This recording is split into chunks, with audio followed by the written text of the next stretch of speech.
Welcome to the Stressless Eating Podcast, where we help diet-obsessed and food-crazed women break themselves out of the food and body prison, end the dieting madness, and take control of their health for good. I'm your host, Leanne Ellington, and this podcast is about answering one question.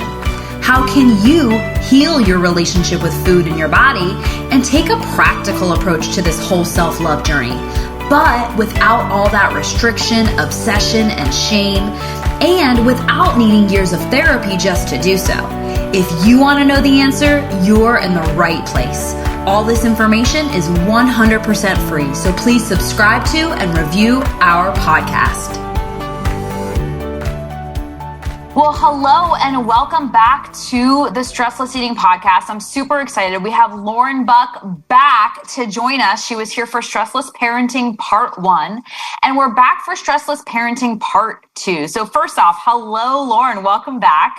Hey, darling. Good to be back. Yes, excited to have you. Got awesome feedback on Part 1, which came out just a couple of weeks ago. You know, really, just to kind of recap, definitely go back and listen to it if you haven't. We'll link it in the show notes.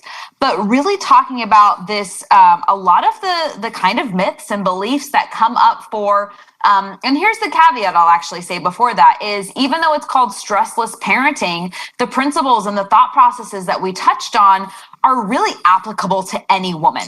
But we really touched a lot about, like, what are the myths and the beliefs about this concept of self-care? Because self-care is a very en vogue kind of term right now. People either love it or they hate it, right? And sometimes it can be misconstrued, or sometimes it can be defined in a kind of unhealthy way. So we talked a lot about the myths, about the beliefs that keep moms from taking care of themselves. And then one of the things that we kind of stumbled up on at the end of it was, we touched on it. We shared that we'd be dedicating an entire episode to this, is the identity piece of the puzzle. Mm-hmm. And so it's such an important topic. And just to kind of give you all ladies scope before we dive in, there's a couple of sides of this. First of all, your identity is made up of a number of things, but it's really like who you believe yourself to be, who you see yourself as, and what you're grounded in. And on the flip side, what you're not grounded in, right? It's like this composition of who you are, the beliefs that you identify with. And anytime you hear yourself saying like those I am statements, or this is just who I am, or this is just what I do, to me, it's a symptom that has become a part of your identity and who you really identify as, right? Like the essence of who you are.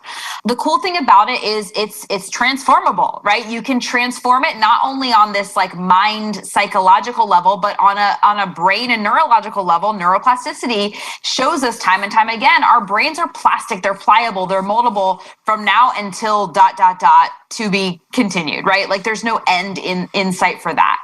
So really, identifying what are the beliefs and the thoughts that are keeping you stuck, what are the identity and the beliefs and the thoughts that you need to move you forward. So that's one side of it. But the thing that we touched on a little bit, and we'll talk about more today, is really, obviously, Lauren, you work exclusively with moms, and I have a lot of moms that come through the program. And one of the things I've noticed is that when we're talking about the self-image and the identity, it's like, if you spend a lot of your life or a majority of your life identifying as a mother, like that is your identity. Mm-hmm. That is your sole purpose, your sole driver in life, or not sole, but a big part of it. What I find with my clients, because I'm working with women that are, most of them are in their 40s, 50s, 60s. I have some 30s. Every once in a while, somebody in their 20s that's trying to catch this early, or prevent it early, I should say.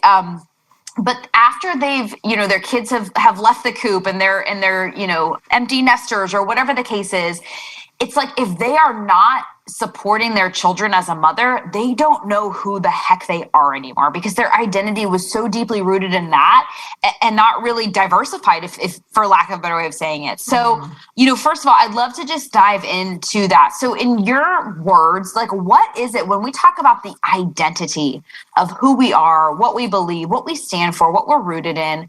What's your view of just our identity and how that shows up for us? Wow. What a beautiful unpacking of identity you just did. Thank you.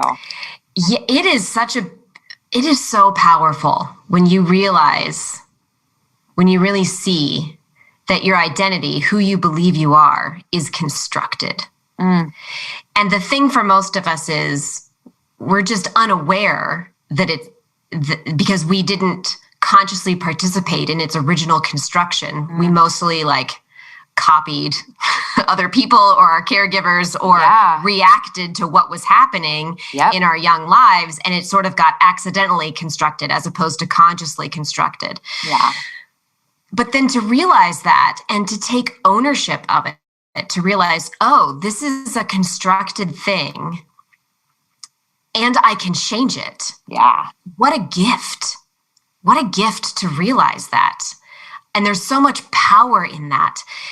So much of the moms that I work with, I would say at the root of almost everyone's problem, whether it's or their struggle, whether it's manifesting as like frustration and anger with their children, or it's manifesting as like anxiety or feeling of loss of control with their kids, at the root of it is this feeling of powerlessness. And you hear it a lot in our language, right? I couldn't meditate this morning because my kid needed breakfast. It may be true that your child needed breakfast, and we may be talking about a young child where like they just can't put it off. You know what I mean? Like they cannot be delayed. They need your attention. But notice the difference between I couldn't meditate this morning because my 1-year-old needed breakfast, and I chose to delay my meditation so that I could feed my child. So I could be there for my child when he needed me. Yeah. One is language. It's like one's happening to you and one is like you're actively choosing your life. You're not a victim of circumstance. Even if you still didn't meditate, even if the outcome's the same. Right. And you can even take it a step further. I chose to reschedule my meditation, to 11 o'clock or to the first thing I do when my child goes down for a nap. Yeah.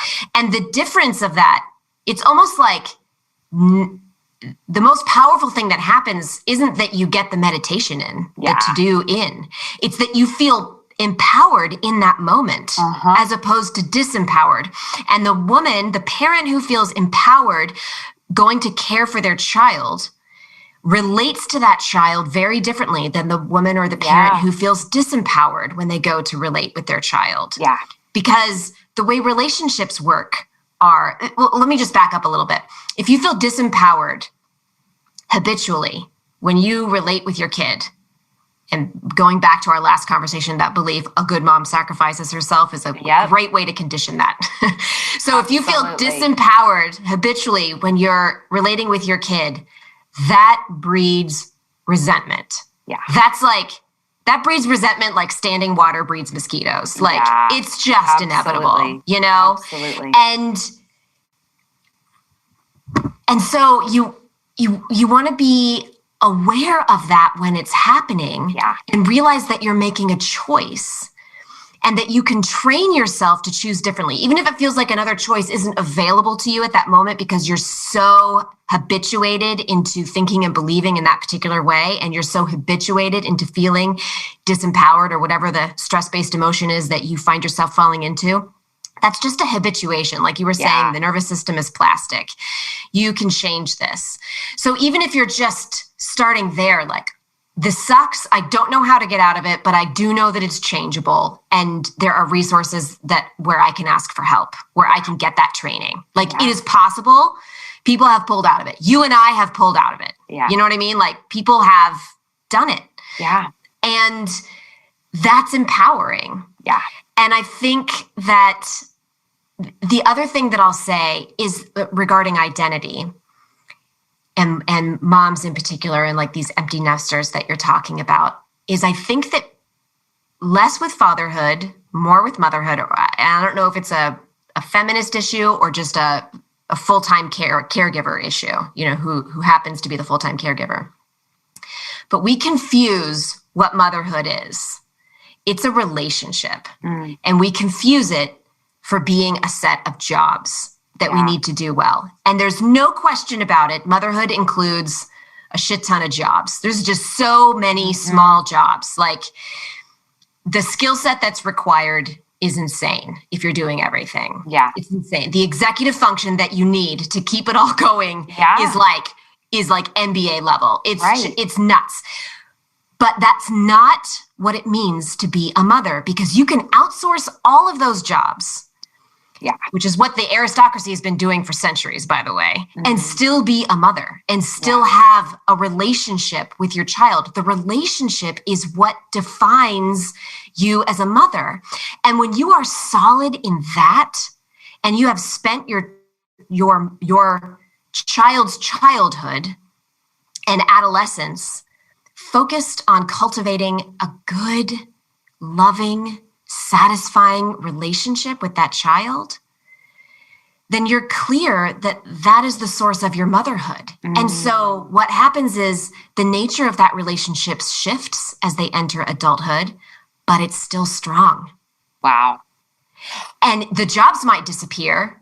And quite frankly, thank God most of them do, because who wants to change diapers for the rest of their lives or drop kids off at soccer for the rest of their life? You know, it's okay that those things go, and they might not need you in the same way, but the child that you've cultivated a strong relationship with, that child turns into an adult who calls you, who wants to relate to you. And the thing that causes us stress most of the time is that we confuse the jobs we're so focused on trying to do those jobs well, because we're basing our self-worth on how well we do those jobs and how well we are perceived to be doing those jobs by others, that we sacrifice the relationship. And all the relationship is really your part of it, what you are responsible for. It just means how you show up, the state that you're in habitually, usually, when you relate to your child. Are you in a stress-based state? Or are you in a love-based state? Yeah. And it's not that you're going to do damage if you're relating to your kid from a stress-based state, because it happens to all of us. But if that's a temporary experience for you and you're able to catch it, course correct, return yourself to homeostasis, and then do whatever repair may be necessary with that child, that's everything, because now you're building the relationship. That's what relationships are built on. It's not never making a mistake. It's how do I make repairs? But you're also modeling for your child, this is how you handle stressful interactions with people. This is how you apologize. This is how you course correct. This is how you calm the F down. Yeah. You know? Yeah.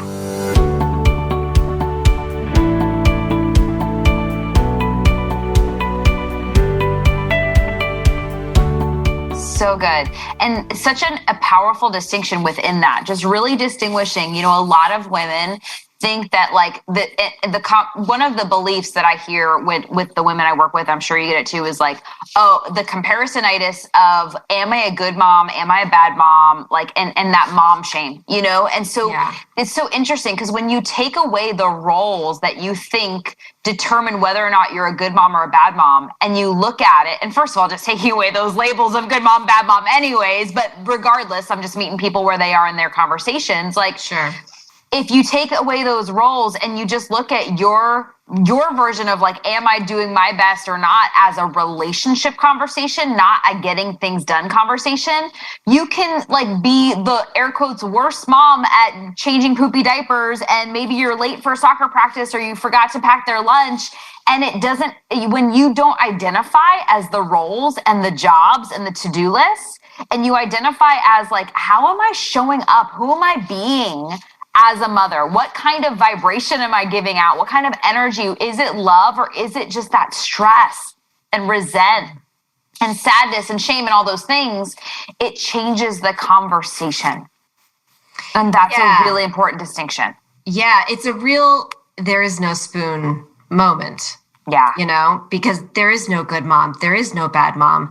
There's just, the fact is, if you're going to boil it down to the facts and strip away all the beliefs, all the judgments, all those layers of thought and conditioning, what's left is, if you have adopted or given birth to a child or are otherwise a mother. For example, a coach who works on my team is a godmother, and she's very involved in her godson's life. She's no legal rights, but like, it's a huge part of her life, The fact remains, the only fact that remains is, I am a mother and this person is my child.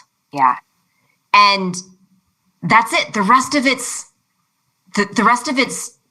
fake. It's buildable. It's changeable. It's plastic. Is this taking me to where I choose to go, to the experience I choose to have, or is this taking me away from the experience that I choose to have? Absolutely. With my child. Absolutely. And your kid, if let's say something, air quotes, bad happens and you totally drop the ball on something, your kid is not going to remember whether or not you dropped the ball on something. Your kid is going to remember, how did you respond or react when that happened? Did you freak out? Did you yell? Did you stress out? Were you resentful the rest of the day? Or did you just take it in stride, come back to your peaceful place and show up with presence for your child? That's what your kid's going to remember. But if you identify also, coming back to identity, if you identify as oh my gosh, I am an anxious person, I am a stressed person, I'm always overwhelmed, those beliefs become your identity and you don't even look to change it, because like we were talking about before, first comes the awareness conversation of transforming your identity. So that being said, when it comes to transforming your identity, what are the kind of thought processes and steps that you take your clients through?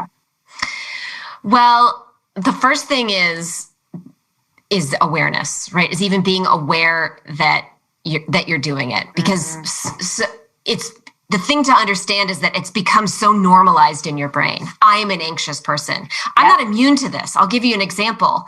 And by the way, it goes both ways. How many we force identities in our heads onto our kids as well. Yeah. My child's been diagnosed with ADHD, and that is a helpful label for describing in a shorthanded way the difficulties that he faces in school when I'm talking to other people on the team, trying to get everybody on board.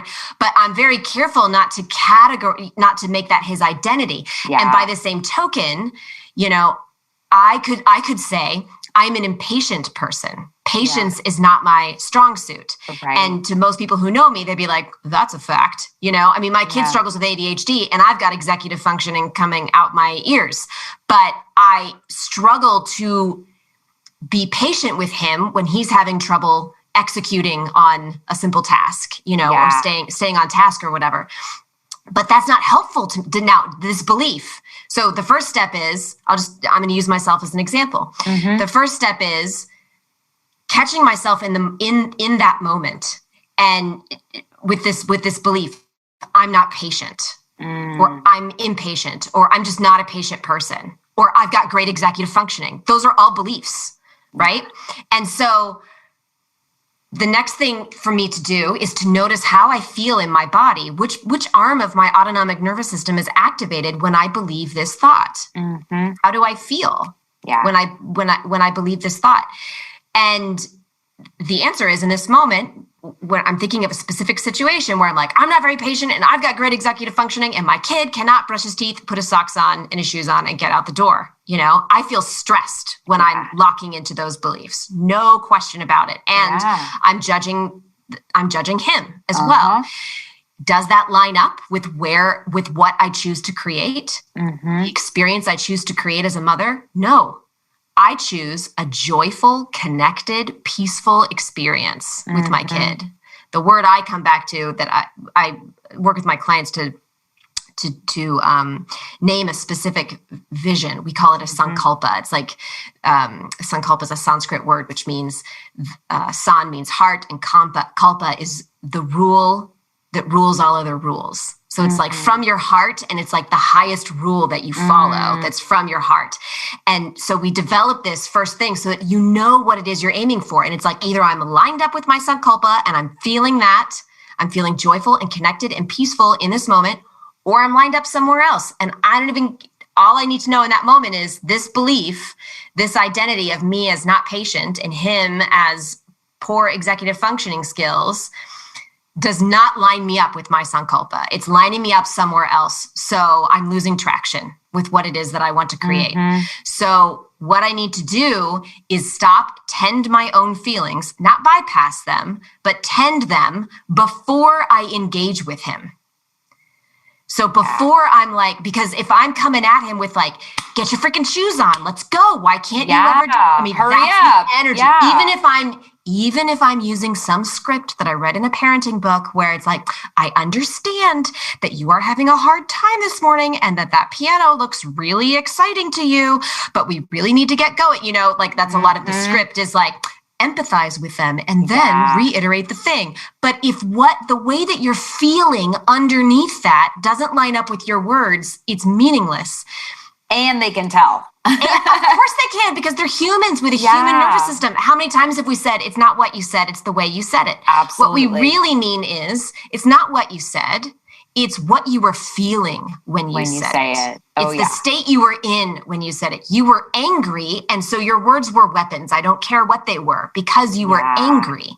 So you need to learn how to tend your own state and come out of that stress-based arm of the nervous system, at least come back to neutral. And eventually you get so skillful at it that you can swoop right into a truly loving state, a peaceful state.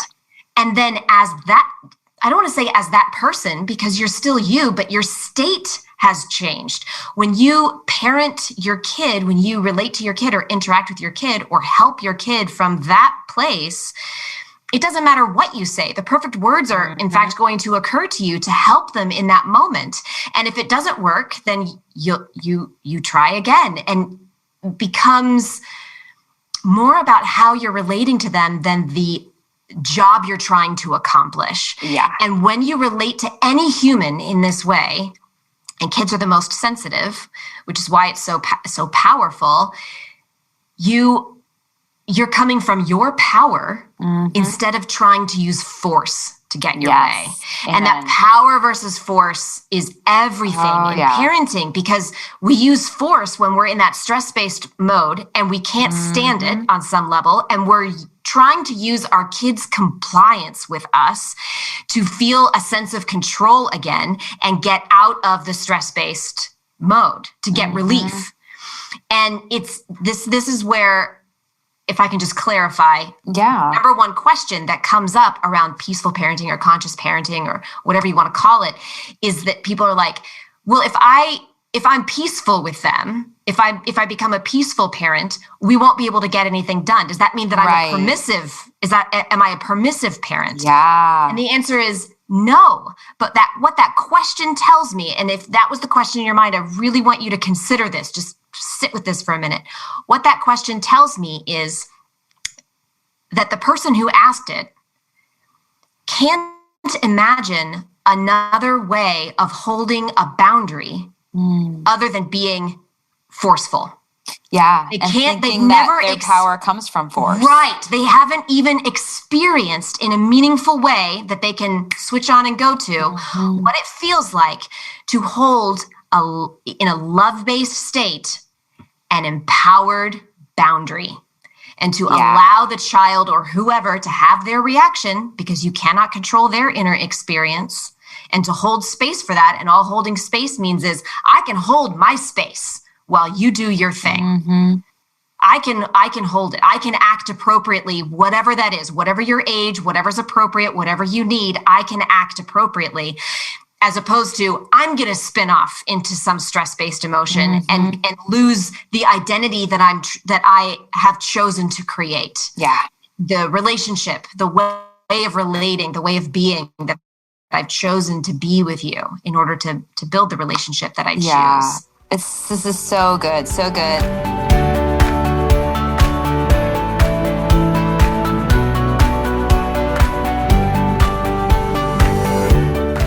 And that's the thing too, like you were saying, it's who are you being when you're doing the doing, because it's not benign. I talk about this in my webinar and in everything in Stressless Eating about I call it the tale of two cookies, where there's one version of the cookie where you're experiencing certain emotions, and it's a completely different cascade in your nervous system and the system of systems that follow suit. But also, like, when we're talking about energy, it's not this woo-woo thing. It's metaphysical, but it's also physical. It's chemical. Every energy has an energy, So can you just speak to that? Because I think a lot of people think of like, oh, my energy, my vibration, it's like, that's like not important or that's woo woo, but it's like, no, it really is part of the whole nervous system equation. Can you just kind of speak to that and what you share, with your clients? Obviously, out of context, it's not going to be super helpful. It's got to be, like you said, a full transformation of identity. But like for anybody who's wondering, like, is the whole like energetic thing and, even meditation, is that woo woo? Is that fluff? Like, can you just kind of speak to that a little bit? Yeah, I'm so glad you asked it, because this is one of my favorite topics, because I came into meditation and yoga and all this stuff just very skeptical. And I love working with skeptics because I get it. Yeah. I get it. Totally. Man. And now I'm pretty froofy. I won't lie. But it's okay. It's irrelevant, honestly. Yeah. You just need a coach to talk to you in your freaking language. Here's the metaphor that I like. Because I don't want to ask you to change your beliefs or we'll just work with you on the level that you're at. And it's not that some levels are higher and some are, it's literally just language and concept. Yeah. So think about H2O. Right? H2O can be a gas, it can be water, it can be ice. So from a physical standpoint, those seem like dramatically different things. They're different states of being. They're different states of matter. But you're still talking about H2O. And it kind of relates with, on the level of who you are, your being is very similar. Your thoughts are like gas. They're ethereal. They're ephemeral. You can't really get your hands on it. It's fleeting. You can't see it, taste it, touch it, feel it. And then your energy is like water. Now I'm getting all Bruce Lee. If you guys know that clip, you can look it up on YouTube. It's great. Your energy is like water.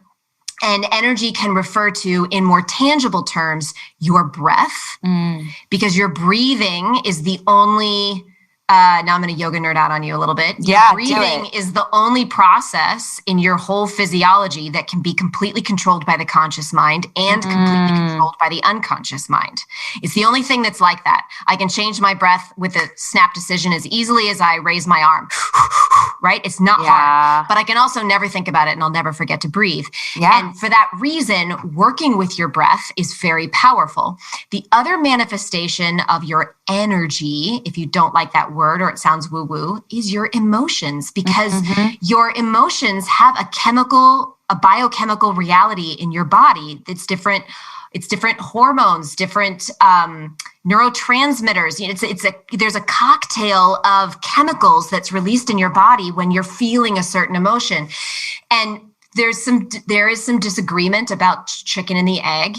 Are you feeling, what comes first, the thought or the emotion? What comes first, the chemical cocktail flowing through your bloodstream and hooking on to the receptors of your cells, or the energy that we call? And I say, doesn't matter. Your emotions are, we don't need to go there. We don't need to disagree we just, what matters is that your emotions are an indicator of where your energy is at, of whether you're, quite simply, whether you're in a stress-based state or a love-based state. Yeah.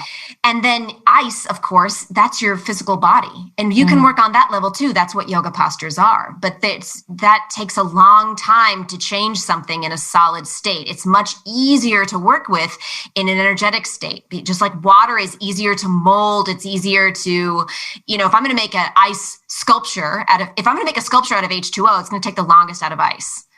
If I want to make a cylinder out of a block of ice, I got to chip and get all the rounding right, and it's going to take a long time. If I want to make a cylinder out of water, I just pour it in a freaking cup. Yeah.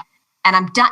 It's ready to mold. So it's much easier when you're working with your energy, whether you want to think of it as your breath or your emotions. And so for that reason, those are the two tools that I use I was going to say the most, almost exclusively.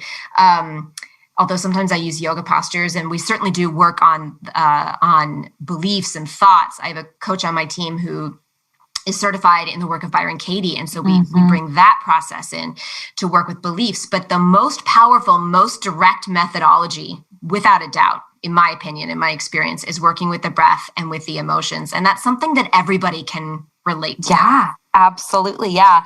And we think, for me, I was also that skeptic or the person that was like, I'm just not air quotes good at meditating and all those things. Mm-hmm. And I had to be met where I was. And I'm like, okay, what if it's not about meditation? What if it's about literally just learning the skill of relaxing my nervous system because of all the benefits? And part of it is I had to get sold on the benefits. You know what I mean? But then it's one of those things that once you learn to do it and you start noticing the benefits of it, just on like how you're like, wow, that guy cut me off in traffic and I didn't even flinch. Or like normally that would have caused me anxiety and I'm super calm right now. And like all these things, it's like, it's the gift that keeps on giving. So I wanted to just kind of have you speak to that because, just like for me, it was very woo-woo and very, kind of out there. And I think it's important that we touched on that. But coming back to who you're being when you're speaking, and yes, I jokingly say, like, I'm like, these kids are smarter than I am, you know what I mean?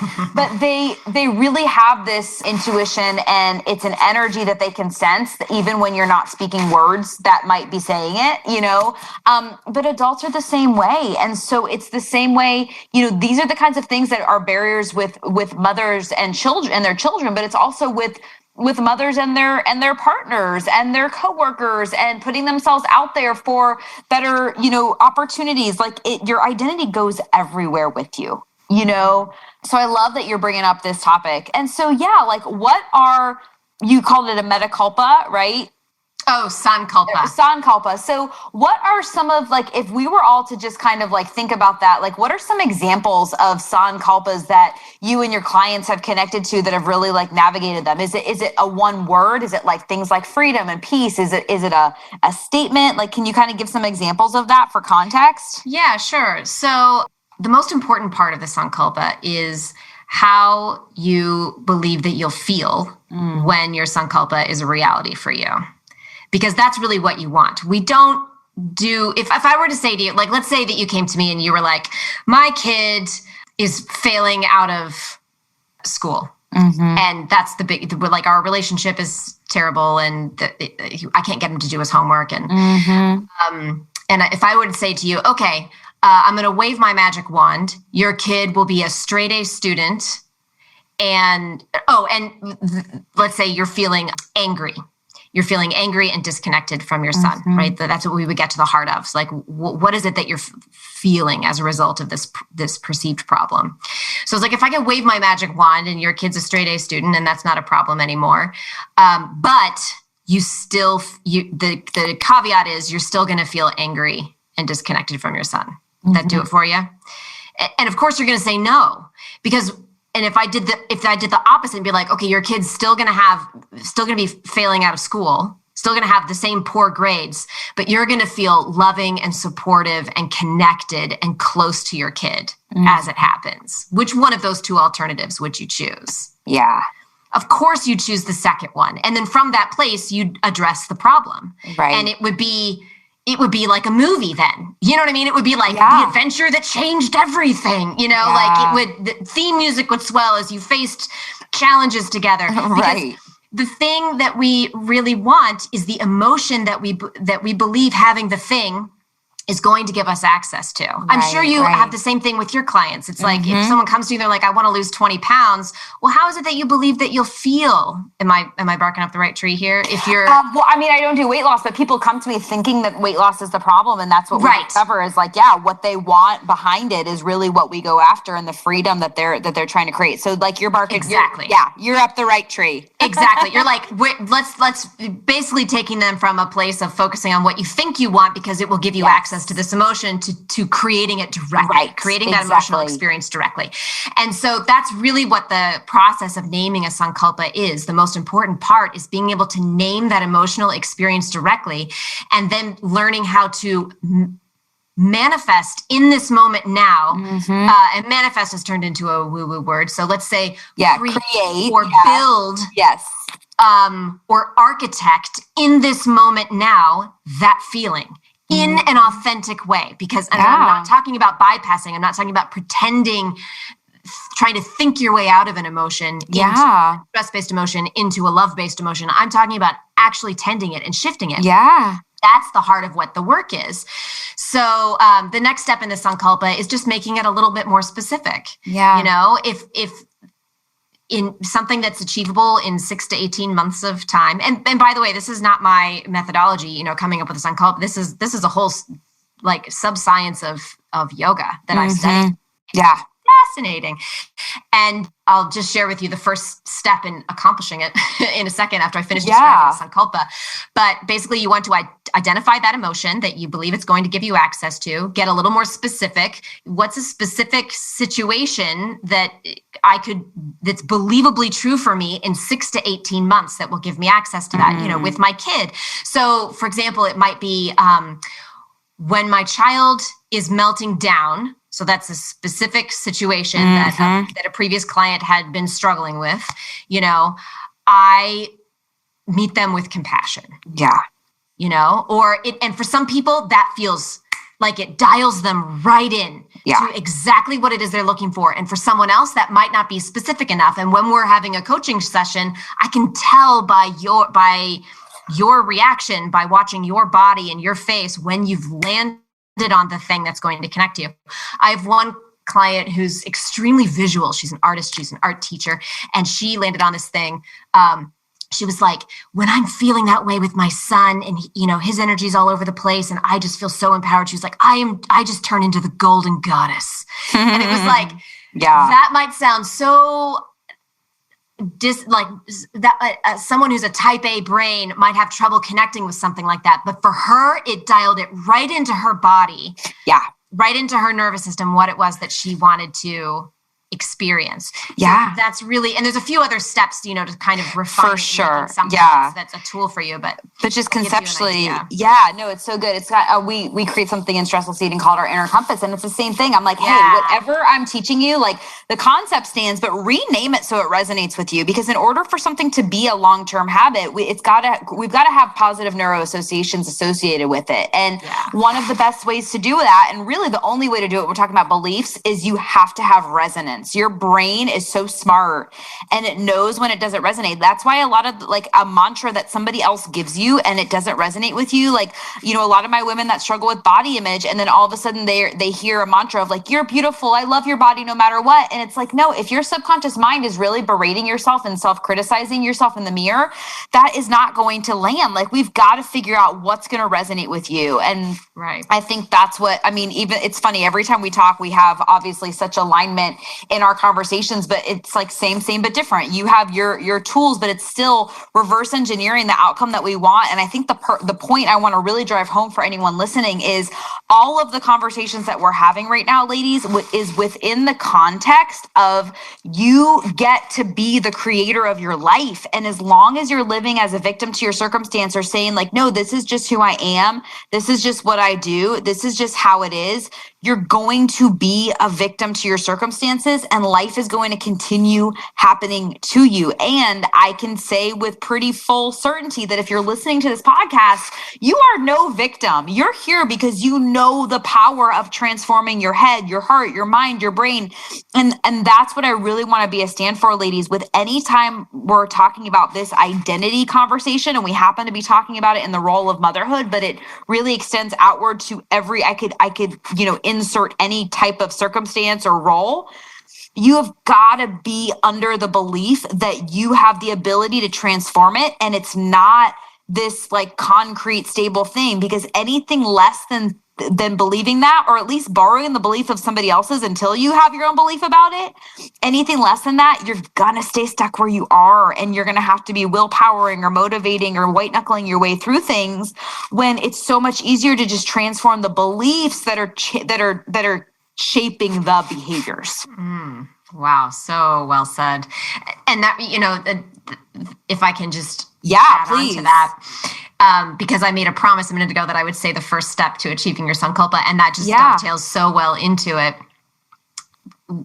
Because what you're talking about is something I've been thinking about in this whole conversation as well, which is that these are transferable skills. Yes. Ultimately, we're talking about the same thing. It's just which arena are you inspired to get in and learn these skills in? Yeah. Once you transform, if your relationship with food has been your struggle for years and decades, the parent that you are for your kids will transform as a result of doing that work.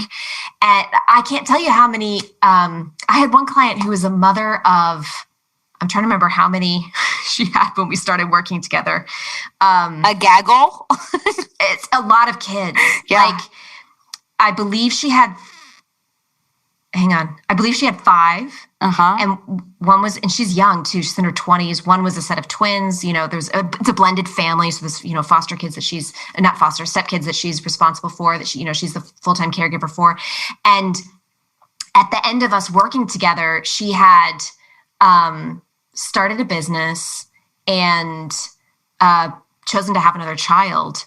She really loves kids. She loves mother, and it affected all these other areas of her life, when it was like, now its expression was coming through in starting a business. She's in her 20s, she has this abundance of energy, and she just was managing her energy so much better. So that's just an example of how these are transferable skills. It's going to affect every other area of your life.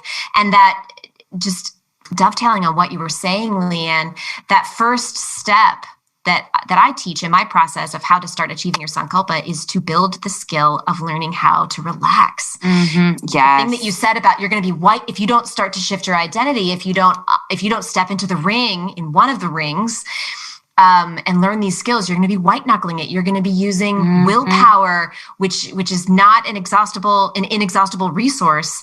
And it could be so much easier. And the way that it starts to become easier is if you learn how to relax. Absolutely. Your nervous system. Absolutely. And I feel like in the world of parenting, that is something that is so glossed over. 90% of the every conscious parenting book I've read, they're just like, you calm down, and with presence, you go over to the child and you do this, or you say this. And I'm like, yeah, that part where you said you calm down and you do it with presence, you kind of glossed over on the how. Yeah. How do you do that if you've lived your whole life stressed out? Yeah. Absolutely. Yeah. And I'm sure if any of my clients are listening right now, they're shaking their heads, because that's the first thing I do. I teach them how to relax their nervous system and make that a skill and make that a practice and make that part of their identity, so this is why we're friends. Yeah, absolutely. Absolutely. And it's just, it's such an important topic that unfortunately a lot of people aren't, really talking about. And that's the thing I want to emphasize before we close up too, is like, ladies, a lot of this, you're realizing like you can't see outside of yourself. Like a lot of my clients, when we're overhauling beliefs, I taught them a system of how to identify the old belief. But when it comes to creating a new belief that's actually going to resonate, that's actually going to stick, that's actually going to have those positive neuroassociations where their self-image isn't calling BS on it, right? They 9 times out of 10 need my help seeing what they're not seeing. And that's the thing for a lot of this, ladies, like you need an outside perspective. If you are trapped in an identity and a story and a narrative around who you are and who you think you are, or what's potential, what's possible for you, what's not possible for you, the identity of like, no, I am just an anxious person. I am a depressed person. I am this. If you could have done it on your own, you would have done it on your own. And you need that outside perspective. Like, I can't even tell you how many times, like, I thought, okay, maybe I can do this on my own. And I realized like, no, I need that outside perspective. So especially when you're talking about beliefs and identity, a lot of times you need a system to transform it, but you might need to borrow the awareness or the altitude of somebody else's brain to really see what you're not seeing, because the beliefs, again, I can't stress enough, your beliefs shape your behaviors. If you just try to change your behaviors, you're going to be white knuckling and using willpower, which Lauren just said, it's a very exhaustive resource. You only have limited amounts of it. So instead, set yourself up to not need it. That's my little public service announcement. I love it. I love it. Awesome. Well, thank you again for coming back here. We are just so grateful to have our mommy expert for stressless mommying. I just renamed it. Yeah, stressless mommying, stressless parenting. And we'll put in the show notes again where to find you. Again, just kind of remind us how do they follow you and find you? Yeah, my website is fullypresent.mom. Awesome. And if anybody has any email or questions, you want to reach out, you can get me by email. I'm Lauren, Lauren, @fullypresent.mom. Love it. Awesome. Well, we will attach that in the show notes as well as a link to our first episode of part 1. Lauren, thank you again for being here. We appreciate you. Ladies, thank you so much, Leanne. Absolutely. Thanks for listening, and we will catch you next time on Stressless Eating. Bye. Thanks for tuning into today's show. If you like what you heard and you're interested in breaking out of your own food, body, and diet prison, here's what I want you to do next. Head on over to stresslesseating.com. That's stresslesseating.com. And sign up to watch the Stressless Eating webinar, where I'll walk you through the exact 5-step game plan my female clients use to conquer emotional eating, self-sabotage, and finally heal themselves from the restrictive all-or-nothing diet mentality for good. But without obsessing or spending years in therapy to address it. I've laid it all out there for you in 5 easy steps. Remember, healing your relationship with food and your body does not happen by itself. You need expert guidance to make it happen, and we've helped clients all over the world take back their power from the food and find true and lasting freedom while enjoying life and warm chocolate chip cookies along the way. To see if we can help you do the same, head on over to stresslesseating.com. I'm Leanne Ellington, and I'll see you next time.